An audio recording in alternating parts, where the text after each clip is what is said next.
We're online, ready to go. All right, welcome everybody. Welcome to Optimising SQL Server for SharePoint. Thanks for coming along. Pretty much the last session of the day. Hope you have fun. Wayne and I have certainly enjoyed putting it together, so I hope that you take away some good benefits and come and find us later and ask lots of questions. So I'm going to get straight into it. I'll start by introducing myself. My name is Pat Martin. I've known Wayne for a long time. Lifetime. Feels like a lifetime. So he put this bio slide together for me. I won't go through it in great detail. I do have a small farm. I do keep sheep. Quite why Wayne has got the handcuffs with the sheep is a bit of a concern. But in New Zealand, we do say the sheep are scared. So watch out for that. And the mountain biking, Wayne took me mountain biking in Rotorua. I'd never been mountain biking before. And there was a big red sign with some, crossbones on it and 3 diamonds. And Wayne just said, I'll go down there, Pat. And I thought, yeah, he's my mate. Nothing can go wrong. And I had a little trip to the hospital. So he's a really good mate. So with that, I'll pass you on to Wayne. Okay, so my name's Wayne Ewington. If you're in the presentation prior, been with Microsoft Consulting Services for about 14 years, got a number of certifications like my friend Pat. Contact details are up there. I did put my own bio slide together, so a bit of a roughneck photo of myself. I like SharePoint, I am a Kiwi. I'm a Lone Ranger because I'm part of the Worldwide Centre of Excellence, which is called the Rangers. My demolition hat is because I have been doing house renovations for about the last 18 years. I actually want to put that on a hook because I've actually retired from doing house renovations. We just recently moved into a brand new house. The pie reference is because my friend Pat here calls me the person who ate all the pies. Putting on the old weight a little bit. I used to be into running, so thank you, Pat. Hasn't changed, Wayne. Hasn't changed. Cool. So basically what we're going to cover today is looking at how do we actually optimise SQL Server or optimise SQL Server from a SharePoint perspective. So really the kind of main goal that we want to have out of this is that we can have meaningful conversations between the SharePoint admins and the DBAs. So quite a lot of the times when you start configuring up your SharePoint environments, the SharePoint admin becomes the DBA, okay? Or conversely, the DBA kind of thinks, why is the SharePoint admin person asking all these funny things? And you kind of get this mismatch of conversation. So the idea behind this is that I've got my good friend here, Pat, very, very strong on SQL. He can be my DBA counterpart today. So I'll take on the role of the SharePoint admin, and we're going to try and insert the babblefish there and try and have meaningful conversations. So hopefully, come out of this understanding where the DBA is coming from and where the SharePoint admin is coming from. So just on that note, how many people here are DBAs? Wow. Okay. How many people here are SharePoint admins? How many? Keep your hand up if you're the same person. I was going to ask that. Okay. So you schizophrenic people must have a lot of interesting conversations with yourself. Either you were SharePoint admins and you were standing in the wrong place when you got made database DBAs, or the other way around. So. And the other goal we want is to hopefully consolidate your knowledge and hopefully learn something new. So there may be stuff that you may have seen before, but hopefully there'll be some new stuff and some explanations as to why SharePoint works in peculiar ways. So I'm glad you said that, Wayne. Yeah. So what we're going to look at is kind of go through the different layers. We're going to look at it from the perspective of optimizing the server for a SQL perspective. Then we'll look at what can we do to optimize SQL Server. Then we're going to look at it, what do we need to do to SQL Server to optimize it for a SharePoint perspective. And because Pat's a bit of a SQL guy, he wants to do this crazy thing called database maintenance as well. So we're going to kind of look and explore a little bit behind that. So. All right. So with that, I'll start with a little bit of a background to SQL Server and just some real basic things around configuring your environment for SharePoint and for SQL in general. So we spend a lot of time doing health checks with customers as part of our engineering group, maybe once every 2 or 3 weeks. So I've seen a lot of customers and a lot of SharePoint and a lot of SQL environments over the years. So very simply, separate drives for different purposes. So We do still insist on separate drives for TempDB, for the logs, for the database files, for your backup files. Don't store your backups on the same disk as your database drives. A lot of people do that. It's not smart. Keep the drives separate. Be careful of conversations with storage guys that say, we'll give you one disk, and behind the scenes there are lots of disks. That tends not to go too well either. So do keep the disks separate. Look out for database latencies. We want to see around 15 to 20 milliseconds latency for database drives, and we want to see around 2 milliseconds for the logs. These are very fixed database Microsoft requirements, and we don't have a lot. We don't publish a lot of do this, but that's one of them. So disk latency is very clearly specified in terms of what we need to see from SQL Server. I had a little chat with Rain around prioritization, and SharePoint, I think, has some of its own perspectives on that as well. But really, in terms of your faster to slower disks here, TempDB needs to be isolated, it needs to be fast, and it needs to be striped across CPUs, and we'll talk more about that later on. All right, so that's just a very quick reminder. But everyone does this, right? Everyone does it, right? Yeah, and especially in my virtualized environments as well. Yeah, you've got lots of disks, right? I have. And you test the disk latency. I did test the disk latency thing, whatever that is. Yep. Excellent. I'm glad to see that. You don't get any deadlocks in your SharePoint environment either, right? No. Okay, I'm just checking. No. I've got a bit of Victor's code running in my own farm, so. All right. We'll get back to that. All right, storage.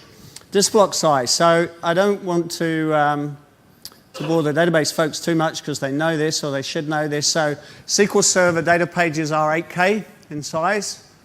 Unlike Oracle, where they get to make some choices around a page size, since around about SQL 7, we haven't been able to do that. Pages are 8K, that's it.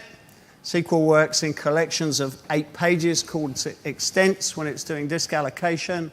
So very simply, if you match up the SQL Server allocation sizes to Windows allocation units, when you format a disk, life is going to work better. So it's a very simple and straightforward mechanism. So you really do want to format your disks with a 64K cluster allocation unit size. Things will just work better. And of course, this is not the default. No. So the default, Wayne has put a nice icon here on some of these slides. So if you just take the default, when you format a drive, you're going to get 4K disk allocation units. So as you can imagine, the difference there between SQL's view of what constitutes an allocation or an extent and Windows in terms of disk allocation, they don't match up, and you're going to get more activity on the disk than you need to when you're restoring or growing a database. So I'm sure everybody in SharePoint knows about this, and they allocate their disks at 64K, right? Right, yeah. Okay, it's cool. All right. So just a question. Who doesn't do this? They're too embarrassed to put their hands up. Yeah, there's a few sheepish hands here. Yeah, we have got swag to give away, so, All right.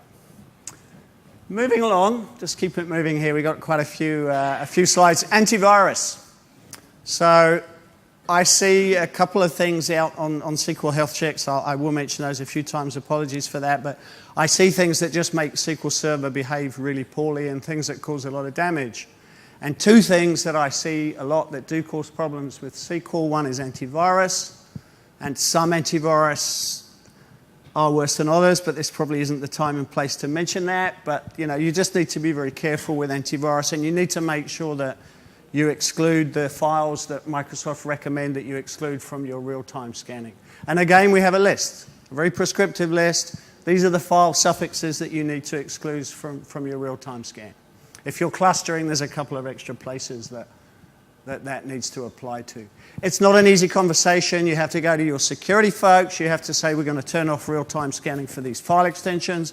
They're going to say, well, we're not too happy with you doing that. Are there some ways around it? And you'll need to have a conversation. You might need to make a bit of compromise and do some scheduled checks. But in many cases, if you don't turn this off, you'll get hurt pretty badly. Another thing to watch out for is third-party backup programs, but we're not kind of focusing on that. But again, just be very careful with backups that take place at the file level for the whole machine. That can cause some issues too. Any comments on antivirus, Wayne? Not really? Don't worry about it. Don't worry about it? You never get any security type No, issues that's or in virus SharePoint. issues. It's all behind firewalls, right? That's right, yeah. Okay. BIOS power saving. So this is just a small snippet that's been turning up a lot recently in SQL Server health checks. This is one of the test cases that we run. There are some new BIOS power saving features in some of the newer Intel chips. They're smart in the sense that if nobody's talking to them, they turn themselves off. That's fine. When my wife's not talking to me, I turn myself off as well. Sometimes when she is talking to me, but we won't go there. So be careful with that. We don't recommend it. We don't recommend this auto-sleep mechanism for a server. So don't use that. Turn that off and use the power-saving mode. So where do you find that, Pat? It's in the BIOS. In the BIOS? It's a BIOS setup. Okay. I'm not going to go do it now. Okay. All right. The real reason that I would love to chat with Wayne today is to talk about patching. Who here carefully and lovingly keeps their patch servers up to date for all of their SQL boxes? One person, two, 3, 4 people. So when we started the conversation, Wayne asked how many DBAs we had, and there were about 20, 25, and we've got 2 people that patch them. That's roughly the percentage I see when I travel. It's really not good. Web servers, beautifully patched. Database servers, never patched. Does that mean you don't get problems with database servers? So patching, very important. Very important. Right? Yep. Downtime, reboots, it's not easy. Scheduled tasks, 24/7 systems, but you still have to do it. It doesn't mean you just can't not do it. Okay, so maybe we'll switch over there, Wayne, into the other box. So just very, very quickly, we're not going to spend a lot of time on demos here, but formatting a disk. So I have a virtual machine running SQL Server 14, CTP1. I've added a disk to the virtual machine as a VHX file. I've just added this disk, so I now have a new disk that's presented. And I could either format it using Disk Manager, just right-click and say Format, or I can go to the command line here and format that drive. So this is just showing you this 64K cluster unit allocation. So your SAN admin, your storage guy, he's given you a disk for SharePoint for your database. You want to follow best practices and take TempDB and put it on a separate disk with a 64K cluster allocation unit size and go format it. So just on this point, how many people here are using say virtualization to run a SQL? Okay, majority of people. Wow. Okay, so even in my own situation, my lab environments, simply by reformatting my drives that I'm saving the databases on, can have a significant performance improvement just by doing this one thing. Okay, so the other consideration too is that if you're also using Azure, for example, once again you should format your drives with a 64K chunk allocation as well. Absolutely. Yeah. It does make a big difference. So we go ahead here and we format the drive, and then we'll have a new disk that's available for TempDB. Yep. So that's going ahead and doing that. In fact, we'll call it TempDB because now we've got a new disk, and we'll come back to that. We'll come back to that later on. Okay, so let's switch back there, Wayne. Okay. Cool. All right. Need some sunglasses. Oh. Did you bring some? Oh, I forgot. I left them down there. Okay, that's just a little bit around the server. There are a lot more things, but these are just some really, really key ones to watch out for. SQL optimization. So Wayne mentioned we were going to talk a little bit about SQL optimizations and managing SQL in terms of performance for SharePoint. So the hardest thing that you're going to have to deal with is memory management. CPUs, storage is the thing that usually gives us problems. So 90% of our Premier support cases relating to SQL Server issues are I/O related, they're storage related. But memory's a tricky one to manage, and that's where you've got to give a bit of thought and decide, well, how much memory am I going to give to this machine that's running my SharePoint databases? Because this max memory, it takes care of something called the buffer pool.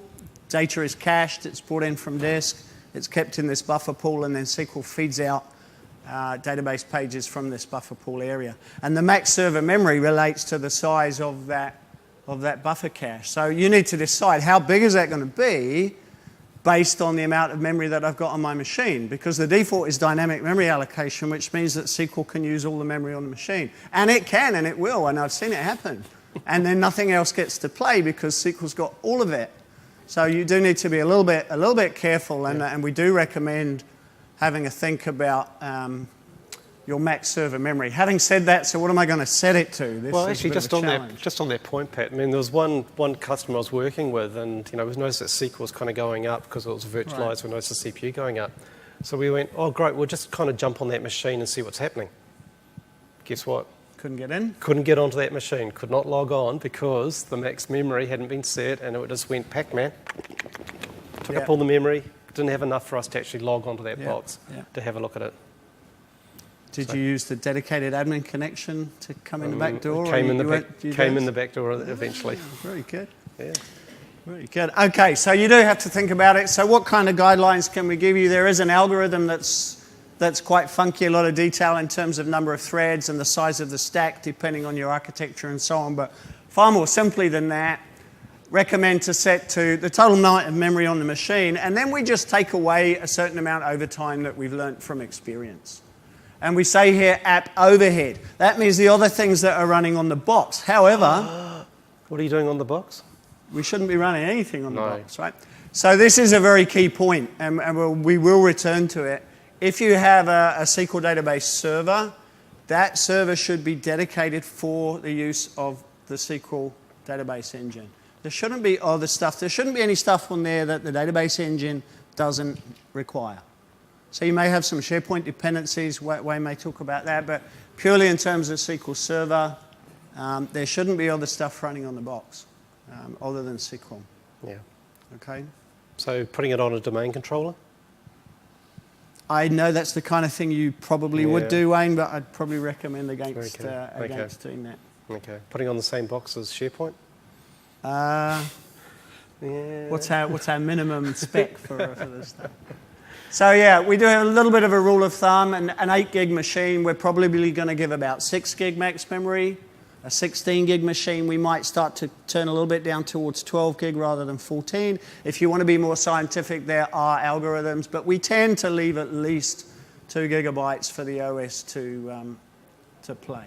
That's roughly what we do. But I do recommend setting it, especially if you're running on a cluster, if you're running multi-instances of SQL on that same machine. Now you have to consider your max memory footprint, because if you don't, your second instance may not have enough memory to...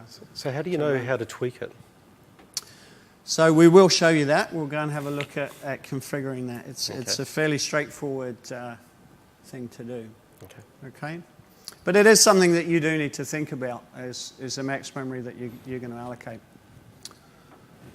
Okay, so just moving on, just a little bit conscious of time. So TempDB, there are lots of myths in the SQL Server world, and I'm sure there are in the SharePoint world as well, but there are lots of kind of fairy stories or folklore stories, and one of them is that if you have more than one transaction log file, then your system's going to run faster. And in fact, the opposite is true. Because if you have more than one log file, there's only ever one logical log file. So if you have 2 physical files, the log file is circular and it has to maintain this dependency between 2 physically separate units of storage. So you'd get no benefit. You only get pain from having more than one file. So one log file, very clear. RAID 10, why? Because the transaction log is about protection and redundancy. Sure, it needs to be fast, but your log is your unit of recovery for your database. So it needs to be mirrored and it needs to be protected. So you need to take good care of your transaction log. So RAID 10 is recommended. Pre-sized TempDB file. So I didn't know this. Wayne told me about this. So Wayne, why do I need to pre-size my TempDB file to 25% of my largest database? Because that's what I was told to do. There you go, pre-sized to 25%. So where did that come from? That actually came through from the guidance I think came through from Bill Bayer. Okay, he's one of the product managers on that. So basically what he said there was that for your temp databases, you should really pre-grow it to 25% of your largest DB.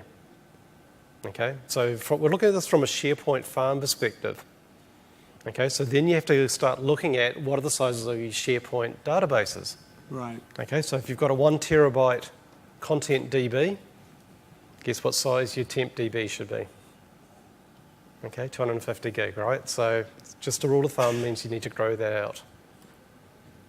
I would imagine it's not so easy to calculate how big this content database is going to grow to, or well, potentially you can. You can do some capacity planning around it. So, okay. But just general guideline, pre-grow it out to 25% of your largest database.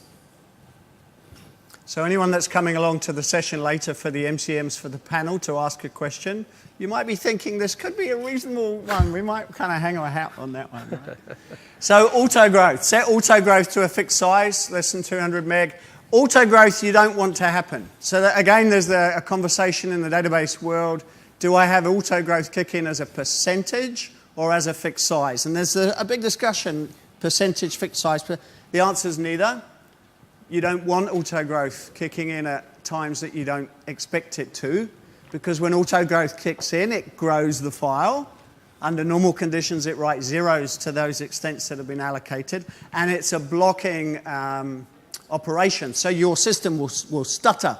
Your system will just quietly start to go to sleep, and you'll be doing something in SharePoint, and it will become unresponsive because your file is growing during your working day. How do you fix that? Well, the DBA has to be proactive. He has to have a management tool and a reporting tool that's watching the growth of these files and pre-sizing them in the right way.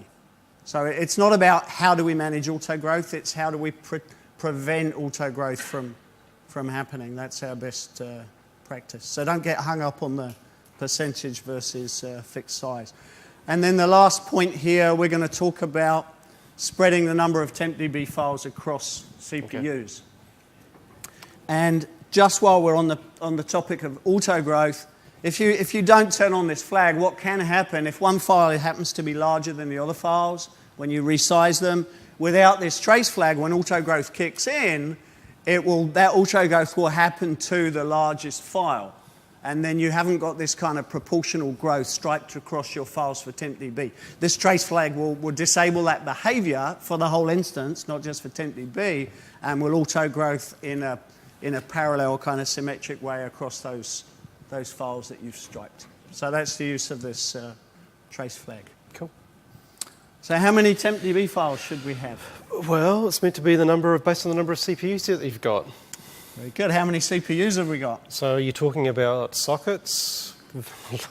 Are you talking about NUMA nodes, or are you talking about virtuals, or what exactly are you talking about there, Pat? Okay. All right. Well, you've all said that you virtualize SQL, or most of the folks in the room. I've been telling people for the last 2 years not to do that, so I kind of give up when a whole room of people tell me that they're doing it. So you kind of got me there. But CPUs. This is a pretty good picture. So we have a NUMA node. So most servers these days are NUMA machines. They group CPUs and memory banks together to get around this whole kind of front-side bus contention that earlier architectures suffered from. So you've got, say, 4 NUMA nodes on a machine. Each one has a group of CPUs associated with it. So it has a socket.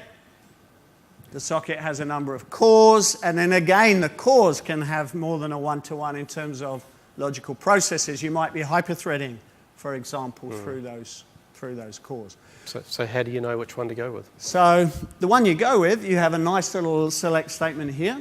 Select star from system OS schedulers, or you can right-click on your instance name in Management Studio.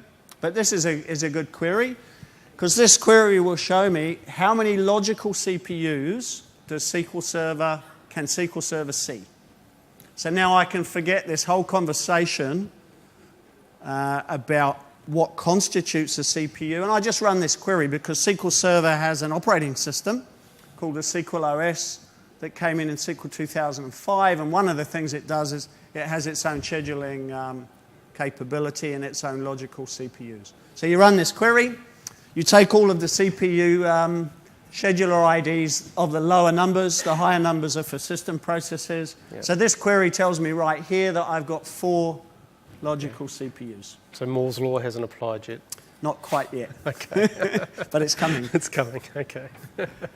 All right, so just to finish the slide very quickly, and to answer Wayne's question, how many files should I have? So the same number of data files as CPUs. We haven't seen a great benefit above 8.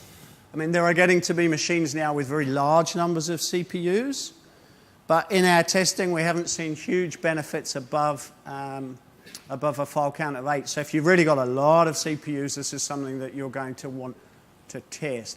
The whole point of this, because you should be asking, why do we have this rule, not just do it? It's more interesting to know why you do it. And the reason you do it is when you create objects in TempDB, for example, in SharePoint, if you write some code or some SQL code and you create TempDB objects, and maybe internally SharePoint creates TempDB objects, every time an object is created, SQL Server has to update one particular page in the file inside TempDB called a PFS page. And you'll get what's called a page IO latch. You'll get a wait type that says I'm all locking, all the resources are waiting to update that page, because that page contains the definition of location of where those temporary objects are, and there's one per file. So if I've only got one file, I'm going to see a lot of latch contention on that page. This is what this is all about. Cool. Okay, so this is another interesting thing too. So whenever you go to create a SharePoint database, using through the central admin or doing it through PowerShell, it actually bases off the model, the system model database that we've got out there. So this, this is a little bit annoying. And when I explained this to Pat, he was actually horrified that there was no tweaks or parameters you can specify to say, what should be the default size of the database that you're actually creating. So what happens is you create a database through central admin or PowerShell. It looks at model, takes a setting off model, and uses that as a stamp for creating its own SharePoint database. So what that means is that you may want to consider actually changing the settings on model in the database instance that you're using. So if you know, for example, that you've got a lot of large content databases, you probably want to have those pre-grown anyway. So what you can do is change the settings on that, such that every time you create a content DB, goes out to the model, creates that. Now there is a little bit of a gotcha associated with this, okay? What we've got is that as part of the model, you can go through and set what the initial size is, as well as what the auto growth and max size is. Unfortunately, the way that model works is that it only looks at the initial size. Okay? So although we can go out and specify that, you'll still need to go back and tweak or change the settings on your SharePoint databases around what are the auto growth and what are the max size settings that you've got associated with that. Okay. So just be aware of that one. And something that you may want to consider doing. Okay, but it also kind of, if you start to get a feel for this is specific to SharePoint. Okay, or you may want to tweak this setting for SharePoint. So kind of hold that thought there for a little bit. Right. Okay. SQL Server Service Account. So another hot topic that's often discussed is, what account should I use for SharePoint? So I set up some BI infrastructure using SharePoint. I thought, I can do this SharePoint stuff. It's just a few HTML5 pages, right? Yeah, that's right. All it is, right? SharePoint. I could do that. that. On it. Yeah. So I made myself a SharePoint farm and some BI bits and pieces, and I had a bit of a play around, and I thought, I've got all this farm stuff, I've got all these databases, I ended up with services and databases on multiple machines, and I thought, you know what, I'm not a SharePoint person, I'm going to get in trouble here with security and authentication across these machines, because that I do know, right? So I did a really good thing, and I didn't discuss it with Wayne, and I just did it, and I used one account for everything, which was my domain admin, and Wayne said, no, you can't do that, Pat, so don't do that. But it worked for me, but no, that's absolutely not a recommendation. So what kind of service account should we use for SQL Server? So I've only ever seen once in all my health checks for customers, only one customer I've seen ever in 4 or 5 years that's used domain admin. Don't do that. About 1 in 2 customers and about half of the people in this room are running their SQL Server service account as local admin. Don't do that either. So have an account, set up a domain user account. When you install SQL, the appropriate permissions will come in through for that account. And then you can add things slowly as you find that you need them, and there are ways to do that. So it's just a domain user account for SQL Server. SharePoint will have its own rules about authentication, but SQL is SQL, and we have some rules around that too. So avoid local admin. There are a couple of policies that we're going to talk about and that you should need, and they're right here. You run a tool called security policy to set these policies. You need to be careful with GPOs that get pushed down from your domain controller because they might revert them or undo changes that you make. So these are the two things you really want to see. And we're going to talk a little bit about that as we go through. I think I might just say a few words now. Yeah, I'd say a few words now. So why would you want to do lock pages in memory and perform volume maintenance tasks? Okay, I'm going to start with the easy one. Okay. I'm going to start with the perform volume maintenance tasks. Because I should. Because I should. I'll take the second one first. Okay. So when SQL Server is allocating disk, either during a restore or during an auto growth, that could take a very long time because let's say your content database is very large and you're restoring it to a different server, or auto growth has kicked in and you're growing an extra, 50 gig or something in terms of your database file. Well, the default behavior of SQL Server is to write zeros to that file before it allocates it and brings it online for the database engine. So if you've got a very large database, or if you've got a very large TempDB, because TempDB gets recreated every time you restart SQL, this can take a long time, many, many minutes to do. So one of the things you might want to do, and it only applies to the database files and not to the logs because there are some rules around the logs, is you want to give SQL Server the capability to not write those zeros and to just give me that disk allocation right here, right now, very, very quickly. So they'll still have the bit pattern on the files that they had before. So there are security considerations you need to consider, but it's very, very fast. And in order to make that happen, in order to avoid those zeros being written, you have to give SQL Server this capability. So all you do is you run secpol.msc, you run your security policy snap in, and you add your SQL Server service account, which we've already said is a normal domain user account, and you add that account to perform volume maintenance tasks. You just add that account right here. And now when SQL Server makes that call to not write zeros, that's going to work. Did everyone follow along with that? Kind of makes sense? Yep. Good. Well, that was the easy one. Now the hard one. So lock pages in memory. The reason I say it's hard, it's not so much that it's hard, but it's very contentious. And a lot of SQL engineers have spent a lot of time, including myself, discussing the pros and cons and the benefits of this particular setting. It's certainly something you're going to do in a test environment, and you need to be very careful with it. Now, what's happening is if Windows comes under pressure, if applications put pressure on Windows and Windows is under memory pressure, Windows does something called process trimming. It trims the working set of running processes. So it basically kicks memory out of VRAM, it kicks it out of memory and puts it out to the page file. That slows SQL down, and it slows down whatever's going to page, right? So what you can do in SQL Server is you can turn on a setting called lock pages in memory. And the way you do that is you add the SQL Server account to that lock pages in memory. Now what happens is when Windows says to SQL Server, I want you to give me some memory back from your buffer pool, SQL says, no, it's mine. I'm going to keep it. You can't have it because I'm keeping it.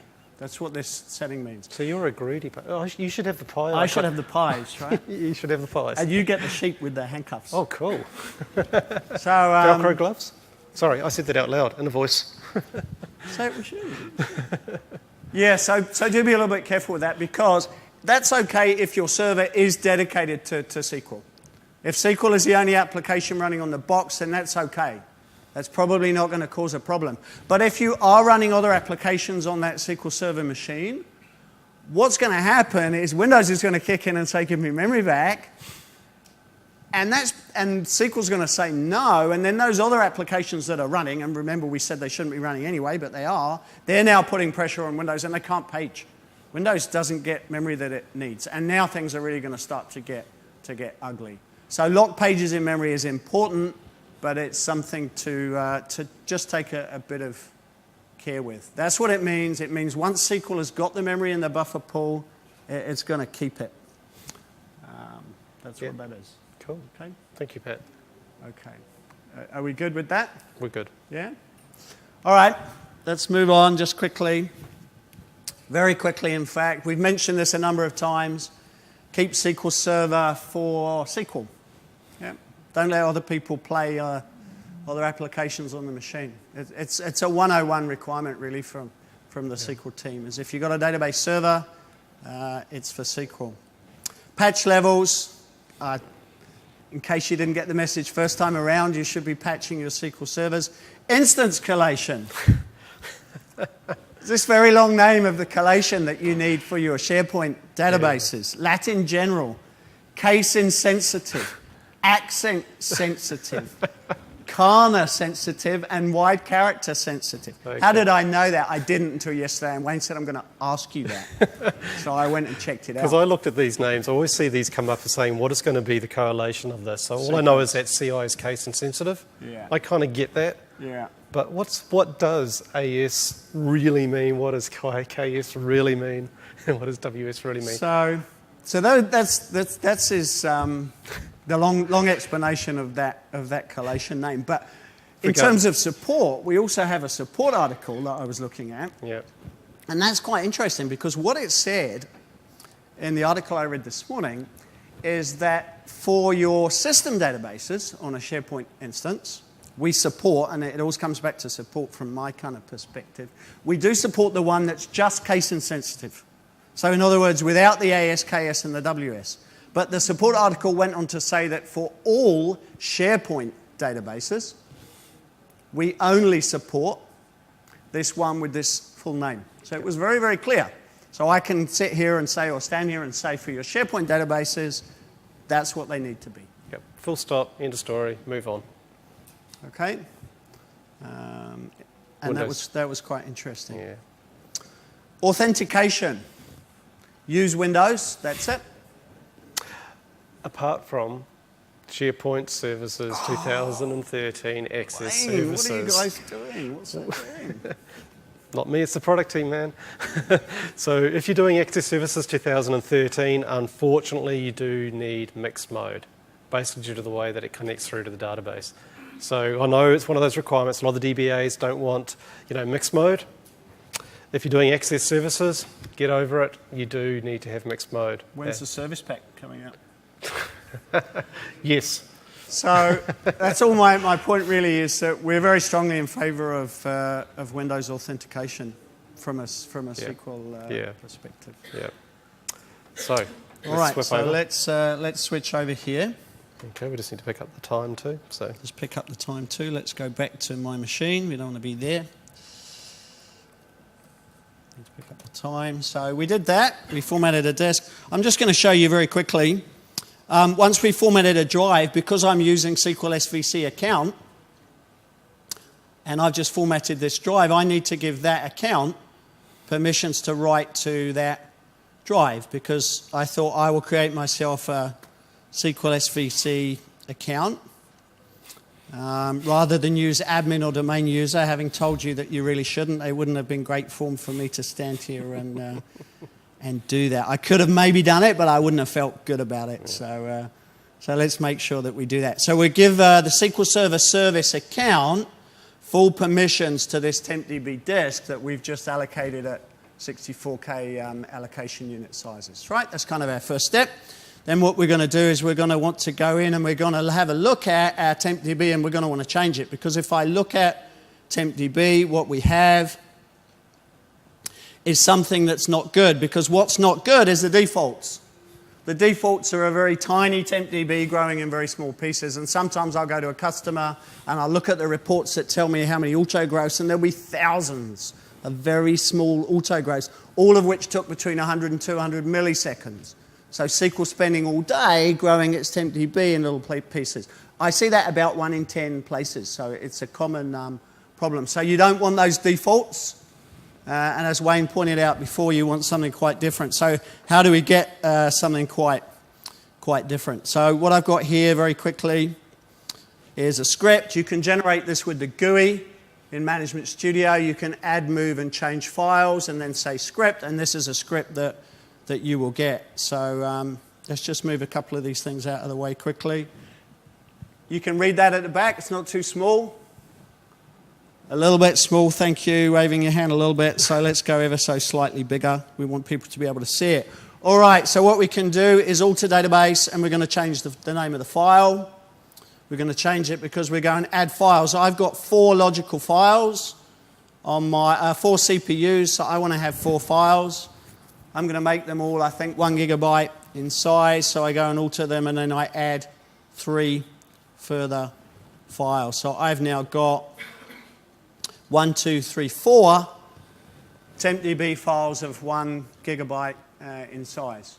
Yeah? Instead of that tiny little default that I had before, which really isn't going to work. Yep. Okay, and I'm also going to modify my log and make my log bigger to do that. And then finally, turn on this trace flag that I was talking about to make that file growth balanced. Now the problem is, when I do that, although that's taken place in SQL Server metadata, SQL Server knows that I've changed my TempDB now, but it's not using it yet. I can go ahead to verify where are my TempDB files. I've written a little script here, and it will tell me quite happily that my TempDB files are on the E drive, but they're not. That's only from the system databases. That's metadata. That is not my current location of TempDB. And you call SharePoint sad? So what do I need to do? I need to restart my SQL. Yeah. So I need to make the DDL change, and then I need to restart. So there's a comment in yesterday's sessions that they said whenever you make SQL Server changes, you should actually start and stop it twice because SQL's a little bit awkward. Is that still the case? That's the case, but it's only there to support SharePoint because it's when we have difficult clients. That's when we need to do that. Okay. So in theory, you're saying that you only need to stop and start at once. For this particular case, you stop and start it once. And also be aware that we have made these files very large. So if we hadn't turned on that lock pages in memory, which we have here, I showed you that before. I won't do it now, but I could just right-click and add the user. This is the one where I need to add in my SQL Server service account and just add it in here so that it doesn't write zeros to those 1 gig files, because when SQL restarts to get allocated, 4 gig of zeros is going to take a while. Go get a coffee from Hamilton. Go get a coffee from Hamilton. Do they have coffee in Hamilton? Well, anybody from Hamilton? Yes, we do. Okay. Someone's awake. Okay. Okay. All right, so that's. I think that's enough of that. So I'll show you a couple more things very, very quickly. Configuring max memory. Okay. So here I'm just running SP-configure and I'm changing the max memory. We talked about that. That's a very, very straightforward Do I have to thing. start and stop SQL again? Not in this case. You Okay. shouldn't usually have to do that. Yeah. I like stopping You like it. to start and stop SQL? Yeah, it makes me feel better. Makes you feel good? All right, so let's move on. That's, Okay. I think that's good enough. Okay, cool. Okay, so moving on a little bit. So what we're going to look at now is what type of optimizations we can do from a SharePoint perspective. Okay. So the first thing to think about, it's not really an optimization, but it's more of a guideline recommendation around setting up your connection strings. Now the reason behind this is that, as we know, we want to have a bit of an isolation between SQL Server and SharePoint. Just makes it a little bit easier to maintain isolation, etc. associated with that. So essentially we've got 2 options. We can either go with SQL aliases and or a mixture of DNS records as well. Now I did state here A records, not CNAME records. Any ideas why? Oh, piss off. This is for a SharePoint conference ticket to come to the SharePoint conference. Anybody know why you don't want to do CNAME? Kerberos authentication. Very good. So the reason behind that is that if you are going to do Kerberos, if you do CNAME, it kind of makes it causes a whole lot of pain because you're actually delegating to another delegation, etc. through. So it makes the delegation path a lot harder to set up your SPNs, etc. So generally, when we talk about doing SharePoint type work and you're using DNS, as a rule of thumb, use A records where possible. So the other thing to think about, though, is that because we've got a lot of different types of databases within SharePoint, you really need to do some planning up front, part of your database design.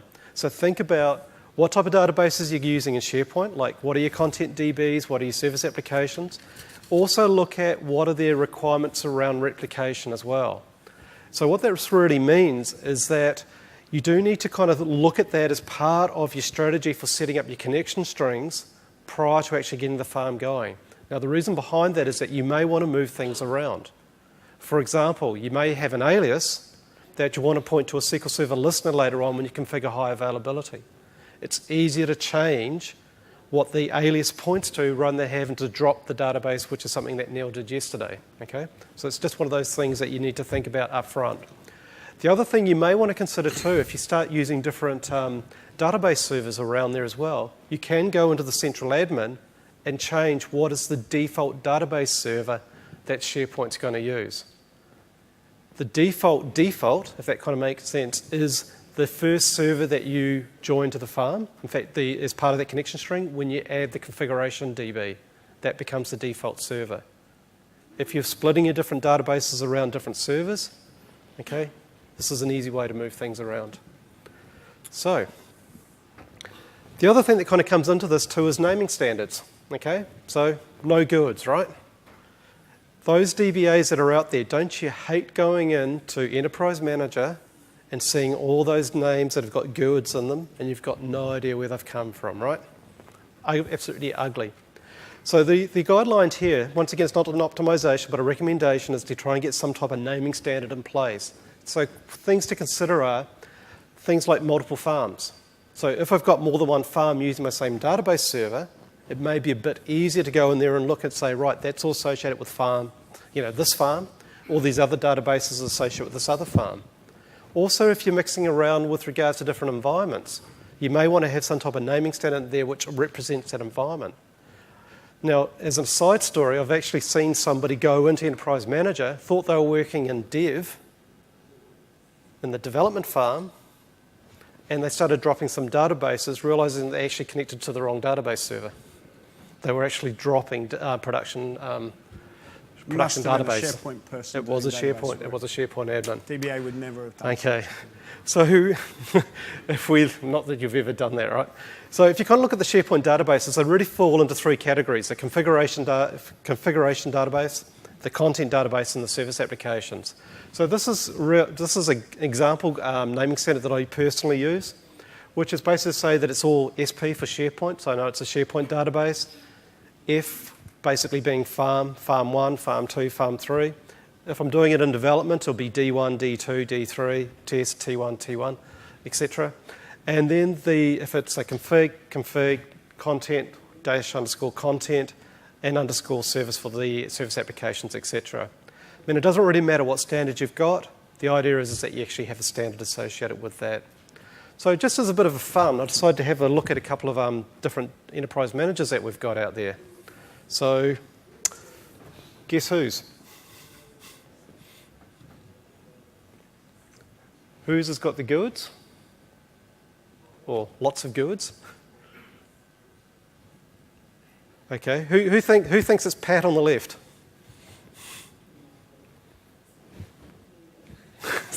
Certainly is, right? Then you look at those lovely database names that I've got there, right? So obviously approved. What can I say? What are you going to ask me about? Why have I still got GUIDs? Why have you still got GUIDs? That's a good question, Pat. I thought it was a good question. It's a good question. So why have I got GUIDs? I don't know, you know the answer. Now, the reason I've still got GUIDs as a database name in there is that SharePoint loves GUIDs. We've got access services, service application deployed in here, and unfortunately, when you have access services up and running, it uses the DB_GUID as its naming convention because it needs to have a unique database with it. So Wayne, just a quick question here for the more kind of database folk. If I don't want these GUIDs, is it correct that I have to use PowerShell to create these databases? Apart from the access services. So if you want to come up with this naming standards, it's a very good point. It does mean that you are going to have to provision your farms using PowerShell to adhere to your naming standards. Okay, it's the only way you can really do it. And most of the SharePoint admins do actually do a lot of stuff in PowerShell. So just be aware of that. So moving on. So creating databases. This becomes a little bit of an interesting one. So if the SharePoint admin wants to go out and create the databases, essentially what they need is that they need to have an install account because we're being good SharePoint admin people. We're going to use a dedicated installation account. That account needs to have a SQL logon, and it needs to be DB created with security admin permissions on that. What will happen as part of that installation is that it will then basically install or specify out what the farm account is, and it will grant DB creator, security admin, DB owner permissions to that farm account. So that's all pretty well and good, okay? However, there's a lot of organisations out there whose DBAs do not like the SharePoint admin going anywhere near their SQL server. Quite common, right? So if that's the case, what we can do is get the DBA to do it. So they can go through and recreate all the service accounts, they can create the databases ahead of time. The one account that they do need to do is they do need to create the farm account, which does require SQL login with DB creator, security admin, and DB owner. It then means that the SharePoint admin does need to use PowerShell to actually specify what the database is, and it will then connect through to it, to those pre-created databases. However, there is a little bit of a gotcha. If the DBA goes out and creates those databases, there is a couple of SQL Server settings that are specific from a SharePoint perspective. So when we create them through the central admin and through PowerShell via the SharePoint admin, it's going to do some little configuration twists and changes to those databases. So an example of that is something called auto update and create stats. It's going to do something to it. So if the DBA is not aware of this, they may create those databases without those settings, which could mean we could get into trouble associated with that. So. All right. Thanks, Wayne. Okay, let's move on to this topic, which I've been looking forward to, something I'd like to discuss with my colleague here. So, max degree of parallelism on a SQL server. So, how many CPUs can execute parallel queries? So I bought a machine. It's got 16 cores, 16 logical CPUs. I run a SQL Server query. SQL query engine does something called an execution plan, and it produces a cost for that plan. So it runs the engine, the optimizer will run through different alternatives for how to execute that particular SQL query. It won't do it forever. It'll do it for a short time, find one that it likes, and stops. And then it will compare the cost of that serial plan to something called the cost threshold for parallelism. And if it's below that, it will use that plan.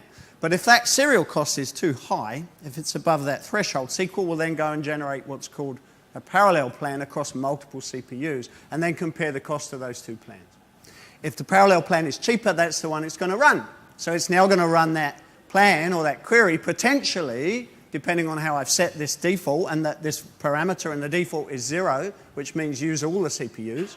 So potentially one query could use all the CPUs for a period of time. Nice feature, Pat. But... However, in SharePoint, max diop needs to be set to 1. Okay, so you're probably thinking, why is the reason behind that? Now, we're going to go into a little bit more detail on that. However, the bottom line is it does need to be set to 1. And there's another but. Okay. When you're installing SharePoint, what it will do is that it will attempt to set max degree of parallelism. This is for 2013, so if you'd done this in 2010, you could get away with this. In 2013, what it will do is it will attempt to actually change the setting to 1 when you do create a new configuration database or create a new farm up there. Now, what it will also do is that if you've got permissions to set that to 1 on the database server, it will, and it will not tell you. Okay, so it's a little bit of a gotcha associated with that. So for all of you, the SharePoint admins that have got rights out to your SQL Server and they've installed the farm, and it's the 2013 farm, max degree of parallelism is now set to 1 on those. We've got that right, set to 1. Take my Rolls Royce, take out the engine, go find one of my sheep, stick it in the car. With the handcuffs. I'll stop at that point. That's a requirement. That's where it has to be. And I understand that because of the work profile that SharePoint's using. And we do have many customers that have needed to turn off the max degree of parallelism in certain environments because of this problem that can come along. So let me talk briefly about that. The pure SharePoint guys in the room have got a little excuse to go have a little snooze at this point, because now we're getting into SQL internals. So when SQL runs a parallel plan, let's say I've got 4 CPUs, and I've been a good DBA and I've kept my statistics and my data distribution up to date, like all you guys do religiously. So SQL, when it gets a parallel plan, will take the number of rows that it's estimated that it's going to get, and they'll be correct because of that same reason we just explained, and it will allocate 1/4 of those rows against each of those 4 CPUs. So SQL knows it's going to get 4 million rows, and it will give them 1 million each across 4 CPUs. Now, if one of those CPUs happens to be slower than the others, maybe because it's hyper-threaded or virtualized in some cases, or it's processing a SharePoint query. I'm glad you said that. I'm not allowed to say that. Or it's processing a SharePoint query. What can happen is that one of those CPUs or one of those processors takes a lot longer to retrieve that same amount of rows than the other CPUs. This problem is so common, it's actually got a name. It's called the long pole problem, and it's been a challenge with SQL Server for a long time. And the way SQL Server works is once it's spread out this work across these 4 CPUs, it uses an NT exchange. It uses a Windows exchange to synchronize those 4 pieces of work back together so it continue with the plan. And the way it implements that Windows exchange in terms of SQL Server is a wait type, and it's called a CX packet wait. So you see lots of CX packet waits when you run parallel plans. They're not a problem because they're the wait type associated with a parallel plan, but if you see lots of them and they're growing, you're probably suffering from this challenge. And this is how you'd see them. You can run a query from sysdmos wait types and wait stats and look at your wait types. And if you see CX packets way up there as one of your highest wait type, you're suffering from this imbalance of parallel queries. But not in SharePoint because you've turned it off. Yeah, right? Unless you've turned it back on and SharePoint is now actually running on this. So this could be a very common cause of a 210 environment as well. Okay. So just to be clear, Wayne, we're saying max DOP for 1, right? 1, get over it. Get over it. Yep. So what this basically means then is that if we kind of look about all these particular tweaks and things that we're doing, what it really means is that from a database instance perspective, is that it's almost like the old, I'll hit that there. We do need to have a dedicated SQL Server just for the SharePoint databases. Okay? Don't have anything else on there. A lot of the types of the optimizations that we're doing from a SharePoint perspective may not be appropriate for other type of systems. Okay, so as a general rule, it's like Lord of the Rings, one ring to rule them all type thing. Click through. You noticed my machine was Sauron and Mordor was my domain. I know. Yeah. Okay. In fact, we're running out of time, so let's skip through that. All right. Okay, so let's continue on. So I'm just a little bit conscious. So, okay. So maintenance plans, back to you. All right, so let's talk about database maintenance plans. We want to save a little bit of time for questions at the end. There is also a general question session later tonight. Which is in 15 minutes. In 15 minutes, so let's speed up. Maintenance plans. What do we need to do to keep our SQL servers healthy? So the main thing we need to do to keep our SQL servers healthy is to keep our indexes healthy. I thought it was to keep SharePoint off them. Sorry. To keep SharePoint off them. Hey, you said it, Pete. So you have to keep your indexes healthy so that SQL chooses them in when it's figuring out execution plans. To keep them healthy, you need to do 2 things. You need to keep them what's called defragmented, and you need to keep the statistics up to date. SharePoint's a bit different. SharePoint does a lot of that work itself. I've looked into this a little bit. And there is a stored procedure. Yeah, we'll cover that. We'll cover that. Yep. All right, so that's what we need to do. We need to keep it up to date. We need to run DBCC checks. Our requirement is that you run them every 7 days. That's our Microsoft requirement. You run DBCC checks against all your databases on a minimum, maximum 7-day period. Yep. Backups very quickly. Database backups for SharePoint. There was another session on BPM, right, for SharePoint. Yep. It's already happened, or? Yeah, it happened yesterday. Okay, so there's a lot of prior art and specifics around the backup of SharePoint databases. Transaction logs, though, you need to back them up. It's like any other SQL Server database. It's in full recovery mode. You need to back up your logs. If you don't back up your logs, bad things will happen. The bad things are that the logs will grow to get to be the size of your disk. Then your SQL Server will stop, and then you'll get sent on a nice long holiday.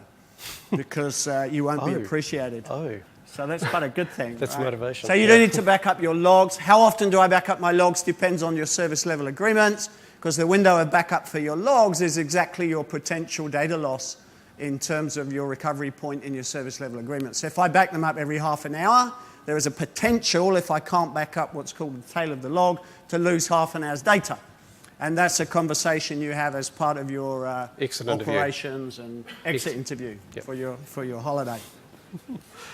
So again, there was a session on continuity management in terms of databases. Yeah. So it is more complex than... yeah. So the key point here is that Backing if you back, you should obviously back up your logs. That kind of goes without saying because that keeps the log files small. The issue you've got here is what do you do about your databases?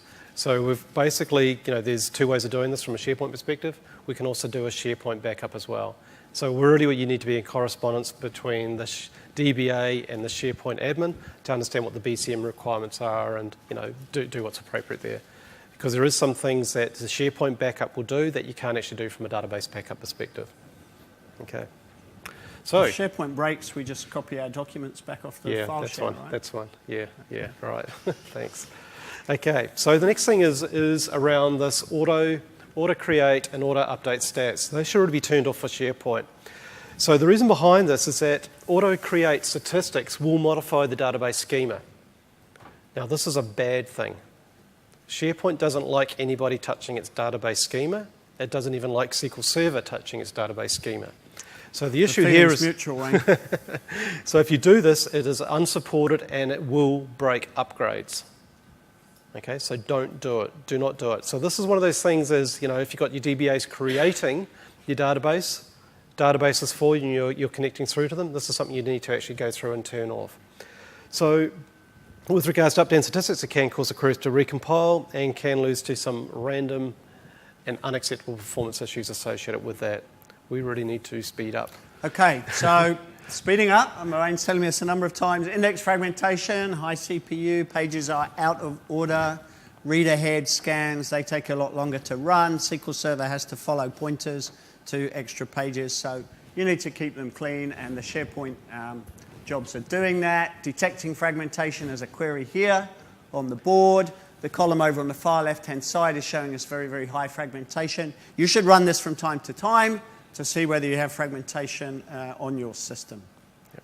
What do we do about it? That's Well, over to you, Wayne. Well, the good thing is that we actually have got some SharePoint Health Analyzer rules that will go through and actually detect this for you. So these are on by default, and they'll go through and do some of this index, defragmentation, etc., associated with this.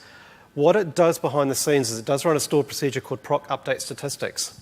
Now, unfortunately, that's not available on all of the databases, and I know Pat's going to ask me which of the databases it's not on.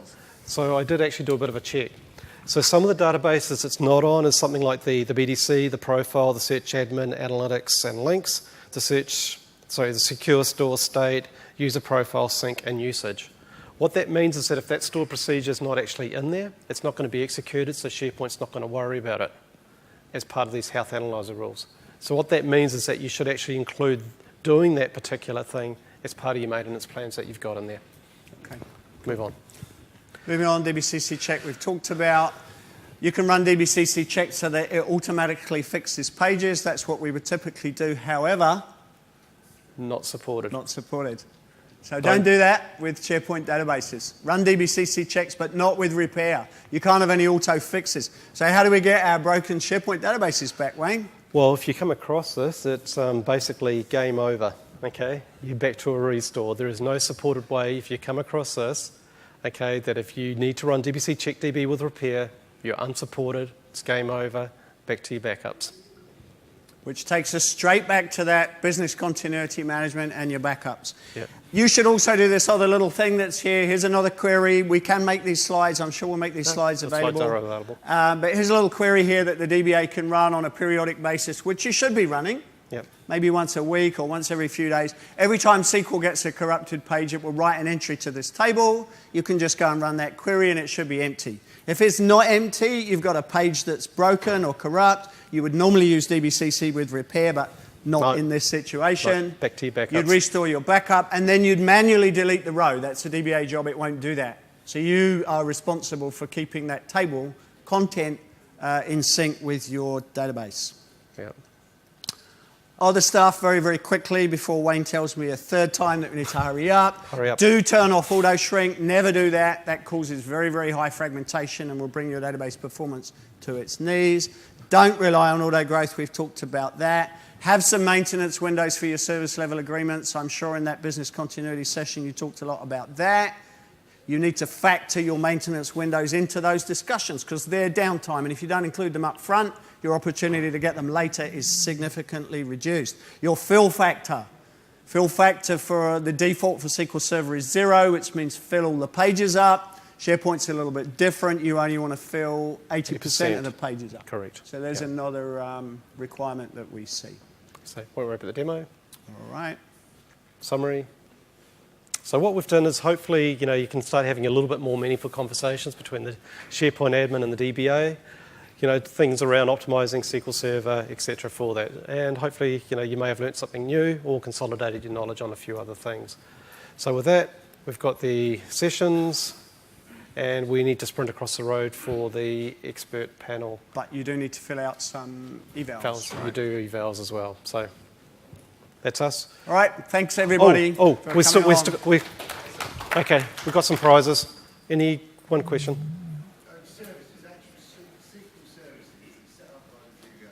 Yeah. Now, how do they affect SharePoint? At the end of the day, there's a lot of services that are based on analytics and Yep. all that stuff.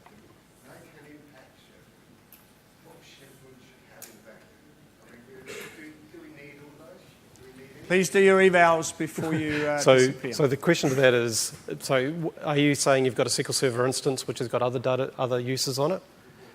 Okay, so some of that may not. So some of those optimizations are not good for some of those other systems, like max degree of parallelism is a classic one.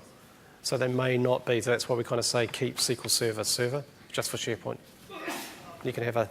Those services are part of SQL Server? No. In that particular case, your report server, so you need to be careful with reporting services. Very quickly, you guys are leaving. Reporting services, the problem you get into is using the word reporting services. That has two components, a web server component and a database component. The web server component should run on your web tier. It shouldn't run on your database server. That's not the place to run it, right? Yeah. They do, and that's incorrect. They shouldn't do that. They should run it on a web tier, where they can load balance it behind a load balancer. Okay. We're going to take one last question. We'll take one last question. And then follow us across the road to the next session. Gentleman in the white shirt. Or white checky shirt. Yeah. In terms of the max degree parallelism, is that a server-wide setting or is that an Instance. So I could run another You can run multiple instances, but again, we prefer you to dedicate your infrastructure to SharePoint. Does it require enterprise edition or does it Doesn't matter. Does what require enterprise edition? SharePoint does not require enterprise, but there is reasons why you may want to go with enterprise, such as the compression. If you've got of more backups. questions, come along to this panel session, which is in which room, Wayne? It's across the street. Across the road right? somewhere. All right, Marlborough. in the Marlborough room. Yeah. Thank you.